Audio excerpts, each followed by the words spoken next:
Geneva/Beirut, Reuters. Months of deadlock over medical evacuations from Syria's biggest remaining siege broke late on Tuesday when a deal between Damascus and a rebel faction allowed the Red Crescent to evacuate a handful of critically ill patients.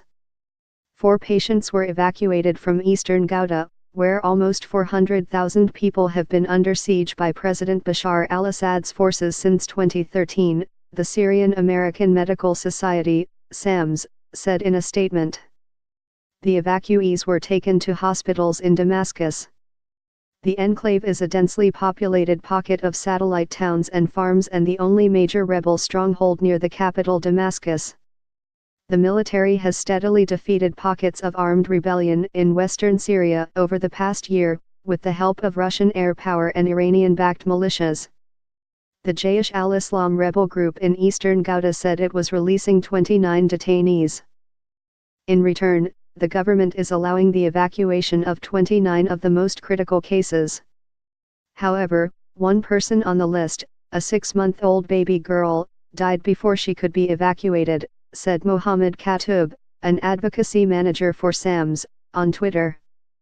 The International Committee of the Red Cross, ICRC, said it had facilitated the deal, which came 2 months after the United Nations asked Assad's government to allow the urgent evacuation of the 29 patients. The operation was still in a very early phase, it said. Happy that our negotiations reached this important goal. This is a signal of hope for the future Syria, Francesco Rocca, president of the International Federation of the Red Cross, wrote in a tweet. Deputy Reconciliation Minister Ahmed Monir said a deal was struck for a number of sick people to leave eastern Ghouta in return for the release of what he called kidnapped people. The number of people involved could increase, he said on television.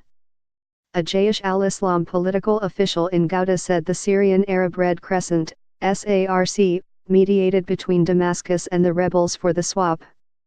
We worked to get them out through the Red Crescent, and we are working on evacuating the rest of the nearly 500 cases out, said Yasser Dilwan. But there was no indication of whether more evacuations would be allowed, he added. The United Nations has pleaded for the government to allow evacuation of around 500 patients, including children with cancer, and has said there was no excuse for not permitting their evacuation to go ahead. Although eastern Ghouta is officially a de-escalation zone under Russian-led ceasefire deals for rebel territory, fighting there has continued. The population, including 130,000 children, is suffering the worst malnutrition seen in the almost 7-year war, the UN has said. Residents and aid workers said the government has tightened the siege in recent months in what they called a deliberate use of starvation as a weapon of war, a charge the government denies.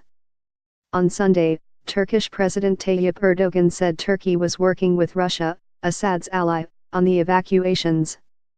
Ankara has backed some rebel factions in the Syrian war.